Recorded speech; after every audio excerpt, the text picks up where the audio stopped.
আসসালামু আলাইকুম সকল দর্শক শ্রোতাকে আমন্ত্রণ জানিয়ে শুরু করছি চ্যানেল আই সংবাদ স্টুডিওতে আপনাদের সাথে আছি মোহাম্মদ রাইহান। বিস্তারিত সংবাদের শুরুতে জানিয়ে দিচ্ছি ফ্রেশ আটা ময়দা সুজি সংবাদ শিরোনামগুলো। অমর একুশে বইমেলা আজ উদ্বোধন করবেন প্রধানমন্ত্রী। ধর্মীয় অনুভূতিতে আঘাত করে এমন বই ও মবের বিষয়ে সতর্ক আইন শৃঙ্খলা বাহিনী। পিলখানা হত্যাকাণ্ড দেশের সার্বভৌমত্ব নষ্টের অপপ্রয়াস ছিল বললেন প্রধানমন্ত্রী। সীমান্ত রক্ষা বাহিনীকে আরও সুসংহত করার ঘোষণা।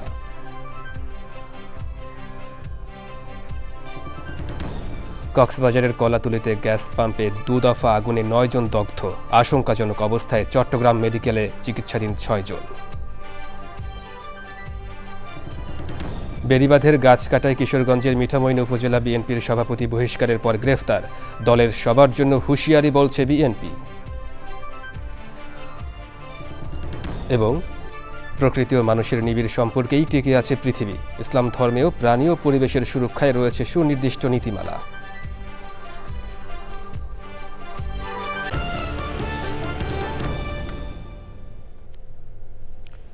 দর্শক সংবাদ শিরোনামগুলো জানাচ্ছিলাম। এখনকার সংবাদ আয়োজন একই সঙ্গে চ্যানেল আই এর ইউটিউব চ্যানেল এবং চ্যানেল আই এর ওটিটি প্ল্যাটফর্ম আই স্ক্রিনে লাইভ স্ট্রিম হচ্ছে।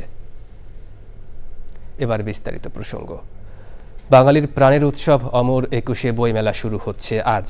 দুপুর 2টায় মেলা উদ্বোধন করবেন প্রধানমন্ত্রী তারেক রহমান।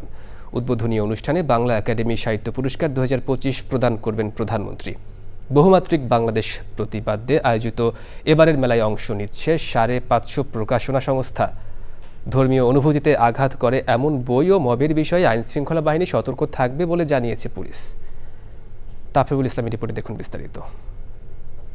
বহুমাত্রিক বাংলাদেশ প্রতিপাদ্যে আজ দুপুর 2টা থেকে শুরু হচ্ছে অমর একুশে বইমেলা 2026। মেলা আয়োজনকে ঘিরে বাংলা একাডেমি ও সোহরাওয়ার্দী উদ্যানে শেষ হয়েছে সব ধরনের প্রস্তুতি। প্রধানমন্ত্রী তারেক রহমান বইমেলার উদ্বোধন করবেন। উদ্বোধনী অনুষ্ঠানে তিনি বাংলা একাডেমি সাহিত্য পুরস্কার 2025 প্রদান করবেন। এবারের বইমেলায় থাকছে না কোনো প্যাভিলিয়ন। অংশ নিচ্ছে 549টি প্রকাশনা প্রতিষ্ঠান। সোহরাওয়ার্দী উদ্যানের মাঝামাঝি থাকছে শিশুপ্রহর। মেলায় সার্বিক নিরাপত্তা ও মব রোধে তৎপর আইনশৃঙ্খলা বাহিনী। ক্লোজ সার্কিট ক্যামেরা প্রায় 300 ক্যামেরার মাধ্যমে মেলার ভিতরে এবং চারপাশে সার্বক্ষণিক পর্যবেক্ষণ করা হবে। এবার টিএসসিওতে দোয়েল চত্বর পর্যন্ত রাস্তা অন্যান্য বারের মতো সবসময় বন্ধ থাকবে না। আশেপাশের ট্রাফিক চলাচলের সুবিধার্থে সময়ে সময়ে এই রাস্তা ওপেন করা হবে। ছুটির দিন ছাড়া মেলা দুপুর 2টা থেকে শুরু হয়ে চলবে রাত 9টা পর্যন্ত। তাফিউল ইসলাম, চ্যানেল আই, ঢাকা। পিলখানা হত্যাকাণ্ড দেশের সার্বভৌমত্ব নষ্ট করার অপপ্রয়াস ছিল বলে মন্তব্য করেছেন প্রধানমন্ত্রী তারেক রহমান। জাতীয় শহীদ সেনা দিবস উপলক্ষে মত বিনিময়ে প্রধানমন্ত্রী আরও বলেন, দেশের প্রশ্নে সীমান্ত রক্ষা বাহিনীকে আরও সুসংহত করা হবে। চকর মালিথার রিপোর্টে দেখুন বিস্তারিত। আমার 2 ছেলের উদ্দেশ্যে ওর শেষ কথাটা ছিল, see you tomorrow. How beautiful words, right? Do you know, no one can even imagine এই শব্দগুলোর ওজন কত ভারী হতে পারে। 2009 সালের 25 ফেব্রুয়ারি পিলখানা হত্যাকাণ্ডে নিহত সেনা কর্মকর্তার স্ত্রীর বর্ণনায় সেদিনের ঘটনা। আমরা চাই বিডিআর হত্যাকাণ্ডর যারা মূল ষড়যন্ত্রকারী বা হত্যার নির্দেশদাতা, তাদের এ দেশের মাটিতে প্রসিকিউশনের আওতায় আনা হোক। ঢাকা সেনানিবাসের মাল্টিপারপাস হলে জাতীয় শহীদ সেনা দিবস উপলক্ষে মত বিনিময় অনুষ্ঠানে বাহিনী এবং সরকারের মতামত উঠে আসে। আমরা শহীদদের আত্মত্যাগকে আরও মহিমান্বিত এবং স্মরণীয় করতে তাদের নামে বিজিবির আওতাধীন শিক্ষা প্রতিষ্ঠান, প্রশিক্ষণ কেন্দ্র ও অবকাঠামো সহ 59টি স্থাপনার নামকরণ করার উদ্যোগ গ্রহণ করেছি। প্রধানমন্ত্রীর বিশেষ নির্দেশনায় এবং উপস্থিতিতে প্রথমবারের মতো এই কলেবরে জাতীয় শহীদ সেনা দিবস পালন করা হচ্ছে। রাজনৈতিক সংগঠন হিসেবে আওয়ামী লীগের শীর্ষ নেতৃত্বরাই এই ষড়যন্ত্রের সাথে লিপ্ত ছিল। কমিশনের রিপোর্ট দেশের স্বাধীনতা ও সার্বভৌমত্ব বিরোধী এহেন কাজের জন্য দল হিসেবে আওয়ামী লীগের বিরুদ্ধে আইনানুগ ব্যবস্থা গ্রহণ করতে হবে। প্রধানমন্ত্রী তারেক রহমান বলেন, পিলখানার ঘটনা রাষ্ট্রীয় মর্যাদায় স্মরণ করতে হবে।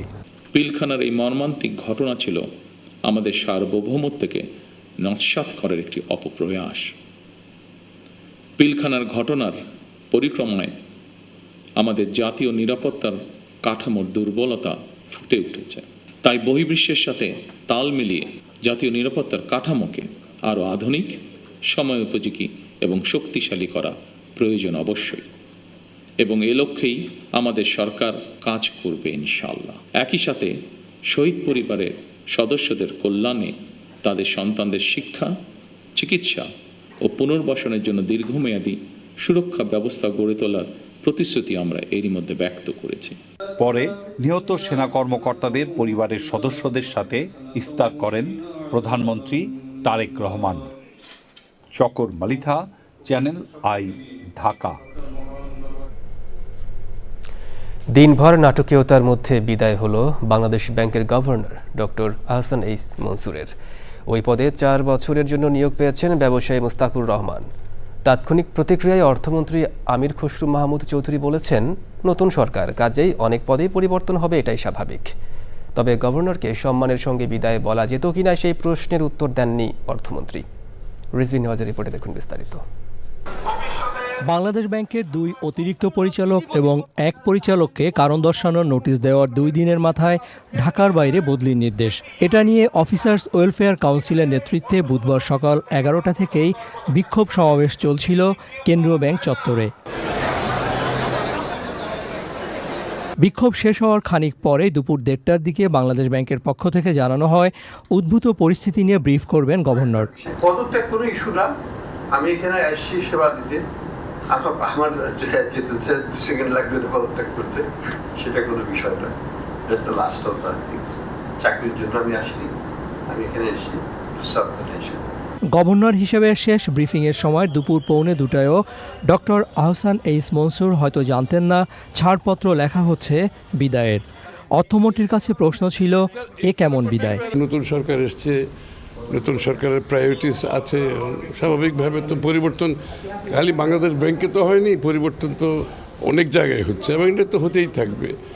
নতুন সরকারের যে প্রোগ্রাম আছে, প্রেফারেন্স আছে, যে চিন্তা আছে, ভাবনা আছে, সবগুলোর সাথে মিলিয়ে এগুলো বাস্তবায়নের জন্য যেখানে যেখানে প্রয়োজন সেখানে তো পরিবর্তন হবে। শুধু বাংলাদেশ ব্যাংকের পরিবর্তন হয়নি, এটা অনেক জায়গায় পরিবর্তন হয়েছে এবং প্রয়োজন বোধে আরও অনেক জায়গায় পরিবর্তন হতে থাকবে।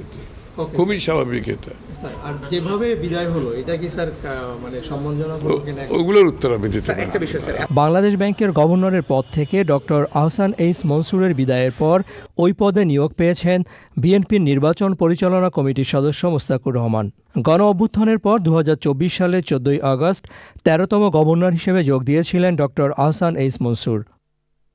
Rizvi Nawaz, channel I, Dhaka. কক্সবাজার শহরের কলাতলী এলাকায় একটি এলপিজি গ্যাস পাম্পে 2 দফা আগুনের ঘটনা ঘটেছে। এতে অগ্নিদগ্ধ হয়েছেন 9 জন। তাদের মধ্যে 6 জনকে আশঙ্কাজনক অবস্থায় চট্টগ্রাম মেডিকেল কলেজ হাসপাতালে পাঠানো হয়েছে বলে জানিয়েছেন কক্সবাজার সদর হাসপাতালের দায়িত্বরত চিকিৎসক। বুধবার রাত 9:30 ও 10:30টায় আগুনের ঘটনা দুটি ঘটে। কক্সবাজার সদর থানার ভারপ্রাপ্ত কর্মকর্তা সুমিউদ্দিন আগুনের তথ্য নিশ্চিত করেছেন। ফায়ার সার্ভিসের 4টি ইউনিট ও সেনাবাহিনীর 2টি ওয়াটার ব্রাউজার সহ 2টি টিম রাত 12:30টায় আগুন নিয়ন্ত্রণে আনে। এলাকা জুড়ে আতঙ্ক বিরাজ করছে। চট্টগ্রামের রাউজানে প্রকাশ্যে গুলিতে যুবদলের এক কর্মী নিহত হয়েছেন। বুধবার সন্ধ্যায় পূর্ব গুজরা পুলিশ তদন্ত কেন্দ্র থেকে প্রায় 500 মিটার দূরে এ ঘটনা ঘটে। নিহত ব্যক্তির নাম মোহাম্মদ আব্দুল মজিদ। তিনি অলিমিয়া হাট বাজার এলাকার বাসিন্দা। আব্দুল মজিদ পূর্ব গুজরা ইউনিয়ন যুবদলের কর্মী ছিলেন। স্থানীয় বাসিন্দা ও বিএনপির নেতাকর্মীরা জানান, সন্ধ্যায় বাজার থেকে হেঁটে বাড়ি ফিরছিলেন আব্দুল মজিদ। সে সময় মুখোশ পরা একদল অস্ত্রধারী যুবক মোটরসাইকেলে এসে তাকে লক্ষ্য করে গুলি চালায়। স্থানীয়রা মজিদকে উদ্ধার করে রাউজান উপজেলা স্বাস্থ্য কমপ্লেক্সে নিয়ে যান। সেখানে কর্তব্যরত চিকিৎসক তাকে মৃত ঘোষণা করেন। বাড়ি যাওয়ার পথ সহজ করতে বেড়িবাঁধের গাছ কাটার কারণে দল থেকে বহিষ্কারের পর গ্রেফতার হয়েছেন কিশোরগঞ্জের মিঠামইন উপজেলা বিএনপির সভাপতি জাহিদুল আলম জাহাঙ্গীর। বিএনপি বলছে, দলের সকলের জন্য এটা পরিষ্কার হুঁশিয়ারি যে আইন সকলের জন্য সমানভাবে প্রযোজ্য হবে। কিশোরগঞ্জ প্রতিনিধি এসকে রাসেলের পাঠানো তথ্য ও ভিডিওচিত্র দেখুন যাযাবর মিন্টুর রিপোর্ট। কিশোরগঞ্জের মিঠামইন উপজেলার কামালপুর এলাকায় নদী ভাঙন রোধে রোপণ করা 20টি মেহগনি গাছ কেটে ফেলেন উপজেলা বিএনপি সভাপতি জাহিদুল আলম জাহাঙ্গীর। ব্যক্তিগত সুবিধার জন্য এসব গাছ কাটেন তিনি। এ কারণে মঙ্গলবার তাকে দল থেকে বহিষ্কার করা হয়। বিএনপির সিনিয়র যুগ্ম মহাসচিব অ্যাডভোকেট রুহুল কবির রিজভীর সই করা সংবাদ বিজ্ঞপ্তিতে এ তথ্য জানানো হয়। বুধবার বিকেলে কিশোরগঞ্জ শহরের 32 এলাকা থেকে পুলিশ তাকে গ্রেপ্তার করে। অভিযোগ রয়েছে, বিভিন্ন সময়ে জাহাঙ্গীর আলমের নির্দেশে বেড়িবাঁধ থেকে অসংখ্য মেহগনি গাছ কেটে ফেলা হয় ব্যক্তিগত গাড়ি চলাচলের জন্য। সবশেষ গত 21 ফেব্রুয়ারি একসঙ্গে 10 থেকে 12টি গাছ কাটা হয় বলে অভিযোগ উঠেছে। এ ঘটনায় মঙ্গলবার উপজেলা প্রকৌশলী ফয়জুর রাজ্জাক বাদী হয়ে মিঠামইন থানায় একটি মামলা দায়ের করেন। যাযাবর মিন্টু, চ্যানেল আই। 2025-এর 21শে জুলাই রাজধানীর মাইলস্টোন স্কুলের উপর ধসে পড়া বিমান থেকে আগুনে হতাহতের ঘটনার শোক আজও দেশের মানুষের মনে। সেই ট্র্যাজেডিতে অনেক বন্ধু আর শিক্ষকদের হারিয়ে বেঁচে ফেরা শিশুরা এখন কেমন আছে জানতে চান অনেকে। দর্শক তাদের খোঁজ নিয়েছেন সময় ইসলাম।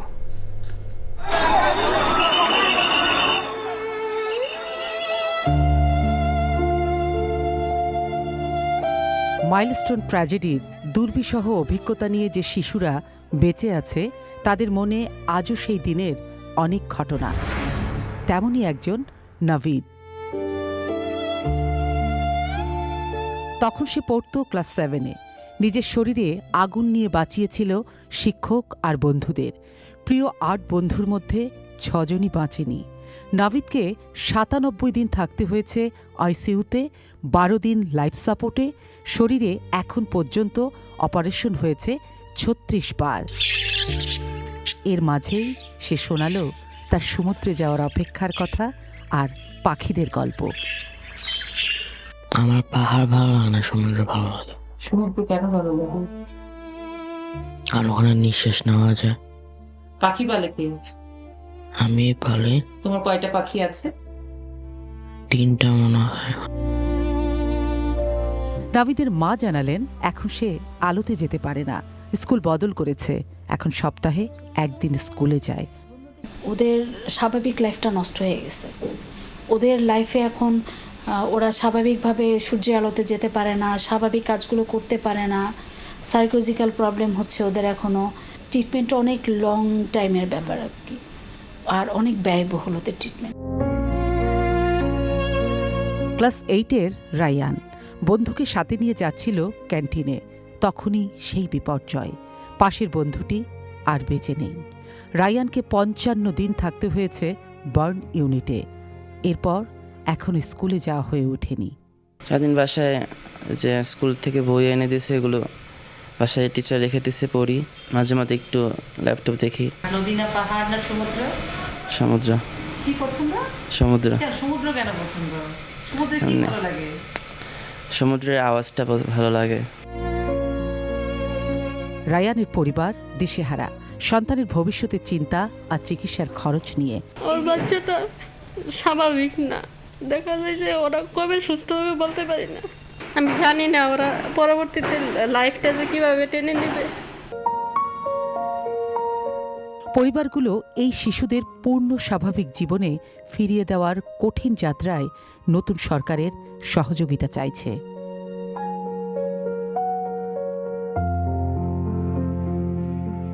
সময় ইসলাম, চ্যানেল আই, ঢাকা।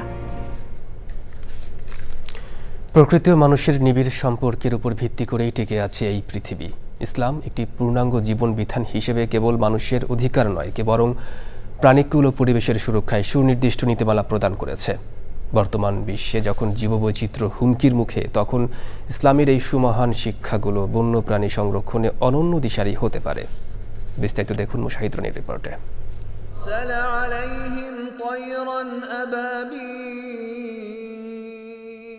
ইসলাম কেবল একটি ধর্ম নয়, বরং এটি প্রকৃতি ও বন্যপ্রাণী সংরক্ষণের এক পূর্ণাঙ্গ নির্দেশিকা। ইসলাম মনে করে পৃথিবীর প্রতিটি প্রাণ আল্লাহর সৃষ্টি এবং তাদের সুরক্ষা নিশ্চিত করা মানুষের ঈমানি দায়িত্ব। ইসলামের দৃষ্টিতে মানুষ এই পৃথিবীর অধিপতি নয়, বরং খলিফা বা সংরক্ষণকারী।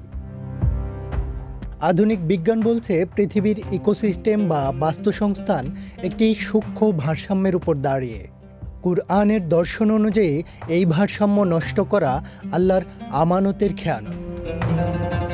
গবেষণা বলছে পৃথিবীতে প্রায় 8.7 মিলিয়ন প্রজাতির জীববৈচিত্র্য রয়েছে, যার প্রতিটি পরিবেশের ভারসাম্য রক্ষায় কোনো না কোনো ভূমিকা পালন করে।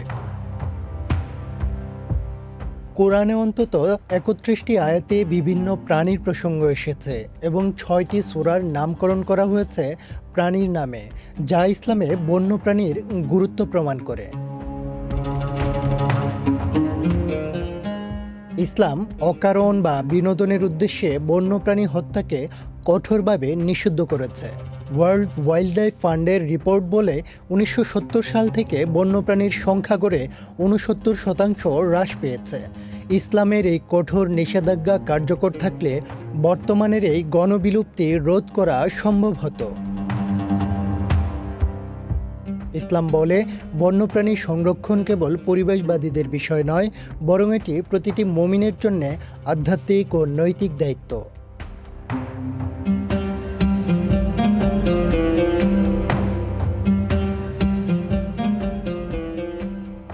মোশাহিদ রনি, চ্যানেল আই।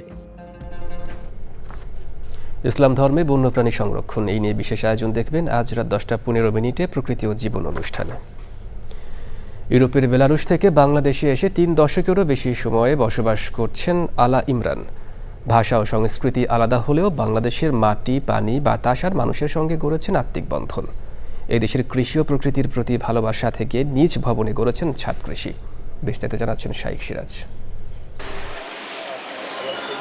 চট্টগ্রামের হিল ভিউ এলাকা একসময় পাহাড়ে ঘেরা এই এলাকাটি থেকেও এখন হারিয়ে যেতে বসেছে গাছপালা আর প্রাকৃতিক উৎস। তবে ঘন ভবন আর অবকাঠামোর ভিড়েও ব্যতিক্রম উদ্যোগ নিয়েছেন আলা ইমরান আর আশিক ইমরান দম্পতি। এই স্থপতি দম্পতি নিজেদের শিল্পবোধ থেকে 2200 বর্গফুট ছাদকে রূপ দিয়েছেন পরিপাটি এক সবুজ উদ্যানে। ছাদে গাছ আছে, সবকিছু ডিসঅর্গানাইজ ছিল। তারপর বর্ষাকালে যদি আসতে চাই, বসতে চাই, তাহলে অবশ্যই একটা শেড লাগে।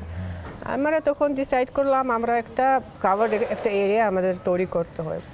ইকো ব্যালেন্সকে গুরুত্ব দিয়ে উৎপাদন করা হচ্ছে দেশীয় শাকসবজি আর কিছু বিদেশি ফসল। এই সময় রাজশাহী থেকে কিছু কিছু সিজ নিয়ে আসে, এখানে যে পাওয়া যায় না ওইটা ওই ডিল আমাদের সেগুলো হয়।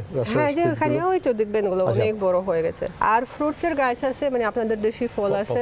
আমাদের রমজানটা আমরা খুব ভাজা পোড়া খাই, ইফতার আপনার দেশে কি এত ভাজা পোড়া? আমাদের দেশে আসলে ভাজি জিনিস কম খায়, কিন্তু এখানে আমরা একটু চেষ্টা করি ব্যালেন্স করতে। আমি ওই ভাজি আইটেমের পাশে আমি কিছু সালাদ, মানে হেলদি ফুড মানে অ্যাড করতে চাই, সালাদ বানাই। এই ছাদ শুধু খাদ্যের উৎস নয়, এই পরিবারের সুস্থতা আর মানসিক প্রশান্তিরও এক ঠিকানা। ভিন দেশ, ভিন্ন সংস্কৃতি, ভিন্ন ভাষা, সব কিছু আলাদা হলেও কৃষির সংস্কৃতি এসে এই পরিবারটিতে বাধা পড়েছে একখানে।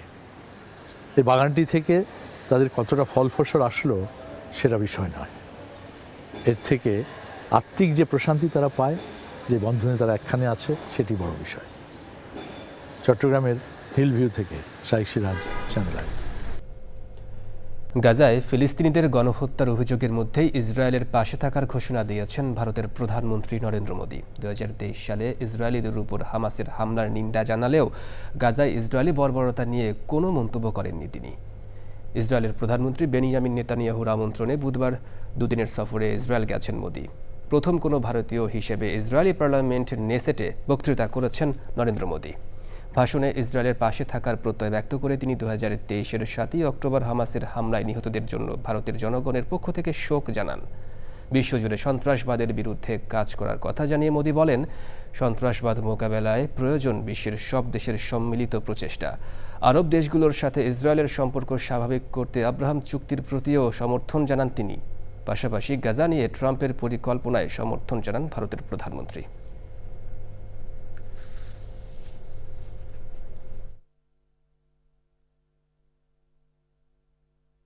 India has expressed its firm support for the initiative. We believe that it holds the promise of a just and durable peace for all the people of the region. এবার নিটল টাটা কৃষি সংবাদ।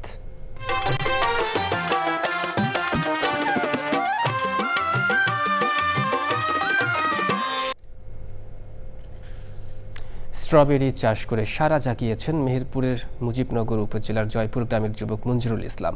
5 বছর ধরে শ্রম আর মেধা দিয়ে গড়ে তুলেছেন 2.5 বিঘা জমিতে স্ট্রবেরি বাগান। তার এই সাফল্য এলাকার বেকার যুবকদের অনুপ্রেরণা যোগাচ্ছে। মেহেরপুর প্রতিনিধি গোলাম মুস্তাফার রিপোর্ট। 5 বছর আগে মাত্র 50টি চারা দিয়ে স্ট্রবেরি চাষ শুরু করেন মেহেরপুরের মুজিবনগর উপজেলার জয়পুর গ্রামের মঞ্জুরুল ইসলাম। অনেক চড়াই উতরাই পেরিয়ে বাড়িয়েছেন বাগানের পরিধি। এবছর 17,000 চারা দিয়ে 2.5 বিঘা জমিতে স্ট্রবেরি চাষ করছেন তিনি। ইতোমধ্যে ফল বিক্রি শুরু করেছেন মঞ্জুরুল। এখানে যে ফল আমার উৎপাদন হয় সেটা ঢাকা মার্কেটে আমি সেল করি, আর ফলের ব্যাপক চাহিদা যে পরিমাণ আছে সেটা চাহিদা পূরণ করার মতো নাই।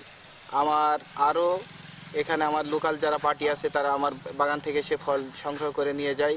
মঞ্জুরুলের স্ট্রবেরি চাষ পদ্ধতি এলাকার অনেক চাষিকে অনুপ্রেরণা যোগাচ্ছে এবং আমরা দেখছি যে সে দীর্ঘ 4 বছর যাবৎ এই চাষটা করে আসছে। এই চাষ করে সে অনেক স্বাবলম্বী হয়েছে। আমরা আশা করি যে মঞ্জুরুল ইসলামের মতো আরও যুবকরা বেকার বসে না থেকে এই চাষ শুরু করে কর্মসংস্থানের দিকে ঝুঁকবে। সুন্দর ভালো ফলনও হয়েছে। মেহেরপুরের মাটিতে এত সুন্দর স্ট্রবেরি বিদেশি ফলন হচ্ছে, এটা দেখে আমি মূলত অবাক হয়েছি এবং আমি আমাদের বন্ধুদের সাথে আলোচনা করছিলাম যে এটা আমাদের কেউ করা যায়, যে আমাদের এলাকাতেও এই ফলনটি সুন্দরভাবে করা সম্ভব। কৃষি বিভাগ জানিয়েছে স্ট্রবেরি চাষ বাড়ানোর জন্য চাষিদের পরামর্শ দেওয়া হচ্ছে।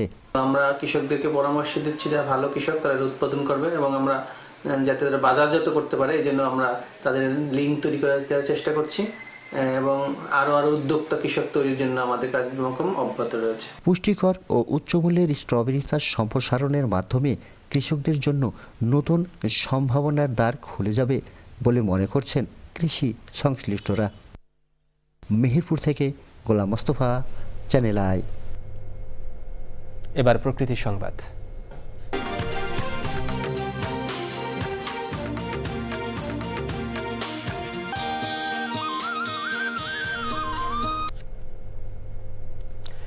দশ মাসে শেষ হওয়ার কথা ছিল কাজ, তবে সময় গড়িয়ে 22 মাসেও শেষ হয়নি বরগুনা সদর উপজেলার ক্রক সুইচ গেট থেকে নিশানবাড়িয়া পর্যন্ত 22.6 কিলোমিটার সড়ক সংস্কার ও প্রশস্তকরণ প্রকল্প। এমন বাস্তবতায় দূষণ, দুর্ভোগ, দুর্ঘটনা আর পরিবেশ বিপর্যয়ের আরেক নাম এই সড়ক। স্বচ্ছতা ও জবাবদিহিতার ভিত্তিতে দ্রুত নির্মাণ কাজ শেষ করার দাবি ভুক্তভোগীদের। বরগুনা থেকে রাসেল মাহমুদের তথ্য, ভিডিওচিত্রে মোশাহিদ রনির রিপোর্ট। বরগুনা জেলা শহরের সঙ্গে একটি উপজেলা ও 4টি ইউনিয়নের যোগাযোগের একমাত্র অবলম্বন বরগুনা নিশানবাড়িয়া 22 কিলোমিটার সংযোগ সড়ক। দীর্ঘদিন খুঁড়ে রাখা সড়কে বিড়ম্বনার নাম খানাখন্দ, ধুলাবালি ও জনদুর্ভোগ। প্রতিদিনই ঘটছে ছোট বড় দুর্ঘটনা। এই রাস্তাটা এরকম থাকলে মানুষ শ্বাসে সমস্যা হয়ে যাবে, যেভাবে আমার হচ্ছে। আমি শ্বাস সমস্যায় ভুগতেছি। দিনেবেলাতে বাড়িঘর সব নষ্ট হয়ে যায়, গাড়ি ঘোড়া ভাঙচুর হয়ে যায়, গাড়ি ঘোড়া আমরা প্রত্যেক দৈনিক সারান লাগে। আমরা হাঁটতে পারি না, আমাদের নাকে মুখে ধুল যায় এবং আমাদের অ্যালার্জি হয়ে গেছে, আমরা অসুস্থ হয়ে গেছি, রোগাগ্রস্ত হয়ে গেছি। মানব স্বাস্থ্যের পাশাপাশি ধুলাবালিতে ক্ষতিগ্রস্ত হচ্ছে আশপাশের জলাধার, কৃষি তথা পরিবেশ প্রতিবেশ। রাস্তা কমপ্লিট না করার জন্য আমাদের এই অবস্থা, বাচ্চা কাচ্চা অসুস্থ বাড়িতে, এই ধুলে শ্বাস আমরা স্মার্ট মানুষ সহ্য করতে পারি না কোনো। যদি এই রাস্তার কাজ দ্রুত না হয়, তরমুজ চাষিরা তাদের তরমুজ ঘরে নিতে পারবে কিনা এটা আমার সন্দেহ হয়। 2024-25 অর্থ বছরে এই সড়কের জন্য 32 কোটি টাকার বেশি বরাদ্দ দেওয়া হলেও অভিযোগ নির্মাণ কাজে ব্যবহার হচ্ছে মানহীন সামগ্রী। নির্ধারিত সময়ের বছর পরেও নির্মাণ কাজ যেমন শেষ হয়নি, তেমনি পাওয়া যায়নি দায়িত্বপ্রাপ্ত ঠিকাদারি প্রতিষ্ঠানকেও। এমন বাস্তবতায় প্রশ্নবিদ্ধ স্বচ্ছতা ও জবাবদিহিতা। এবং এটা খুব দ্রুত যাতে কাজটা শেষ করা যায়, মানুষ যাতে ভোগান্তি থেকে মুক্তি পায়, তার জন্য আমরা খুব চেষ্টা করছি আর কি। ফেব্রুয়ারি মাসের মধ্যে সমস্ত 9টা খণ্ডের কাজই শেষ করতে পারবো এবং মানুষের যে ভোগান্তি হচ্ছে এর থেকে মানুষ মুক্তি পাবে। কৃষি, জনজীবন ও পরিবেশের পাশাপাশি আর্থসামাজিক প্রাণ সঞ্চারে যথাযথভাবে সড়ক নির্মাণ সম্পন্নের দাবি স্থানীয়দের। মশাহিদ রনি, প্রকৃতি ও জীবন ডেস্ক, চ্যানেল আই। দর্শক, সংবাদের শেষ প্রান্তে তবে যাবার আগে ফ্রেশ আটা ময়দা সুজি সংবাদ শিরোনামগুলো জানিয়ে দিচ্ছি আরও একবার। অমর একুশে বইমেলা আজ উদ্বোধন করবেন প্রধানমন্ত্রী। ধর্মীয় অনুভূতিতে আঘাত করে এমন বই ও মবের বিষয়ে সতর্ক আইন শৃঙ্খলা বাহিনী। পিলখানা হত্যাকাণ্ড দেশের সার্বভৌমত্ব নষ্টের অপপ্রয়াস ছিল বললেন প্রধানমন্ত্রী। সীমান্ত রক্ষা বাহিনীকে আরও সুসংহত করার ঘোষণা।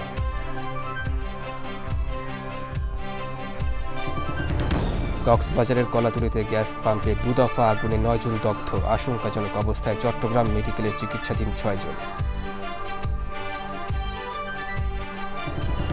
বেড়িবাঁধের গাছ কাটায় কিশোরগঞ্জের মিঠামইন উপজেলা বিএনপির সভাপতি বহিষ্কারের পর গ্রেফতার। দলের সবার জন্য হুঁশিয়ারি বলছে বিএনপি। এবং প্রকৃতি ও মানুষের নিবিড় সম্পর্কেই টিকে আছে পৃথিবী। ইসলাম ধর্মেও প্রাণী ও পরিবেশের সুরক্ষায় রয়েছে সুনির্দিষ্ট নীতিমালা।